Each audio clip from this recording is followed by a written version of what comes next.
કૃષિ યુનિવર્સિટીમાં બિયારણ વિતરણમાં ખેડૂતો જોઈ રહ્યા હતા ટોકનની રાહ.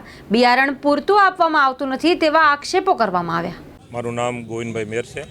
વેરાવળ તાલુકાના કોડીદર ગામથી આવું છું. ખેડૂત અગ્રણી છું. કાલના અહીં આવતા જાણવા મળ્યું કે કાલના 5 વાગ્યાથી ખેડૂતો અહીં લાઇનમાં બિયારણ માટે ઊભા છે. યુનિવર્સિટીના મિસમેનેજમેન્ટના કારણે ખેડૂતો ખૂબ હેરાન થાય છે. વહેલી સવારથી ખેડૂતો આવ્યા, 8:30નો બિયારણ વિતરણનો સમય હતો. અત્યારે 10, 10:30 થવા આવ્યા છે. અત્યાર સુધીમાં વિતરણની કોઈ શરૂઆત નથી થઈ, કોઈ વ્યવસ્થા નથી થઈ. બીજા નંબરમાં જો આવી જ રીતે વ્યવસ્થા થાય તો ખેડૂત 200 કિલોમીટરથી હેરાન થાય અને આખો દિવસ પડે છતાં પણ બિયારણ મળતું નથી. તો વહેલી તકે જો મેનેજમેન્ટ વ્યવસ્થિત યોગ્ય હોત તો ખેડૂતો હેરાન ન થાય ને બધાને બિયારણ મળી જાય. અત્યારે અહીં ખેડૂતો અગ્રણીઓ 2-5 ખેડૂતો અધિકારીને મળવા જાય છે તો યોગ્ય જવાબ નથી આપતા અને સાહેબ હાજર નથી, મિટિંગોમાં છે. તો અગાઉથી જ જાહેરાત હતી તો પછી અહીં વ્યવસ્થા કરીને સાહેબને મિટિંગમાં જવું જોઈએ ને. અહીં વ્યવસ્થા કોઈ પ્રકારની કરતા નથી અને આ ખેડૂતોનો ને બધાનો અત્યારે ખેડૂત મુખ્ય એવું સરસાય છે કે આવું કરી અને લાગતા વળગતાઓને બિયારણ આપવાનું કાંઈક આ લોકોનું આયોજન હોય, અધિકારીઓનું એવું લાગે છે. એવું ખેડૂતો બધાનું માનવું એવું છે. બાકી તો બિયારણની વ્યવસ્થા છે, ખેડૂતો હાજર છે તો વિતરણ શું કામ ન કરવું? ભાઈ મારું નામ ડોડિયા હરદીપ ધીરુભાઈ છે. ગામ સેમરવાવ દેવડી, તાલુકો તાલાળા, જિલ્લો ગીર સોમનાથ. અમને બધાને વોટ્સએપ દ્વારા મેસેજ આવેલો હતો કે કૃષિ યુનિવર્સિટીમાંથી 8/2/2024ના અડદનું વિતરણ થવાનું છે. એટલા માટે અમે બધા કાલે રાતના આવેલા છે અને કાલે રાતના બધાનો વહેલો વારો આવે એના માટે થઈ અને લાઇનમાં ઊભેલા હતા.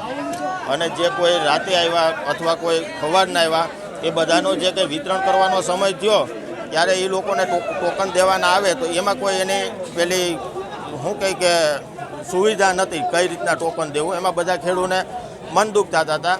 જેથી કરીને અમે એવી માગણી મૂકી કે અત્યારે એની પાસે જે કંઈ સ્ટોક છે એમાં અમે 400 ખેડૂત હોય કે 500 ખેડૂત હોય એનો સ્ટોક જાહેર કરે અને અમને જે કંઈ ભાગે રૂપિયા આવે આજે એ અમને વિતરણ કરે અને કાલે જે કંઈ નવો સ્ટોક આવે એની પાછી અમને જાહેરાત આપે. મારું નામ મેરામણભાઈ નથુભાઈ બારડ. હું તાલાળા તાલુકાનો ઉમરેઠી ગામનો રહેવાસી છું. બરાબર ને અમે બિયારણ માટે કાલે અમને એક પરિપત્ર આપ્યો હતો કે ભાઈ વહેલા તે પહેલાંના ધોરણે અમે બિયારણ ફાળવીશું. 20 બેગ એટલે 40 કિલો અમે બિયારણ આપીશું. અત્યારે અડદનું બિયારણ ને તલનું બિયારણ, અડદની જાત છે ગુજરાત 2. એટલે અમે ખેડૂત બધા લેવા માટે અહીંયા સાંજે 6 વાગ્યા આવી ગયા. સવારે 8:30 વાગ્યાનો સમય હતો પણ ખેડૂતોને બિયારણ પૂરતું આપતા નથી કર્મચારીઓ. એને લીધે અમે 6 વાગ્યાના એકને એક જગ્યાએ બેઠા છે. ચા પાણી નાસ્તો કંઈ કર્યા નથી.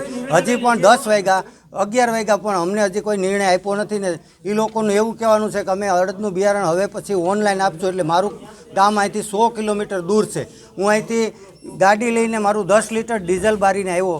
અત્યારે એમ લોકો એમ કહે કે હું ઓનલાઈન અમે કરી દઈશું. અમને ખેડૂતને ઓનલાઈનમાં હજી કંઈ ખબર પડતી નથી ને એ લોકોએ પહેલાં જાહેર કીધું કે ભાઈ વહેલા તે પહેલાંને ધોરણે મળશે ને હવે એ લોકો એમ કહે કે અમે ઓનલાઈન કરીશું. એટલે હવે અમારે ખેડૂતને કરવાનું અત્યારે 600 ખેડૂત છે. 600 ખેડૂત પૂરતું એની પાસે બિયારણ છે એ લોકોને દેવું નથી.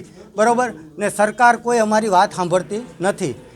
એ બાબત અમે અત્યારે સરકારને જાહેરાત કરવા માગીએ છીએ. અમારી માંગ છે કે અમને બધા ખેડૂત છે એને 20 બેગનું કીધું છે, 20 બેગ અમને પૂરી કરે. અમારી એ માંગ છે. અમારે અત્યારે પાણીની નબળું વરસ છે, પાણીની ખેસ છે. વહેલું બિયારણ લઈને વહેલું વાવેતર કરવાની માંગ છે અમારી.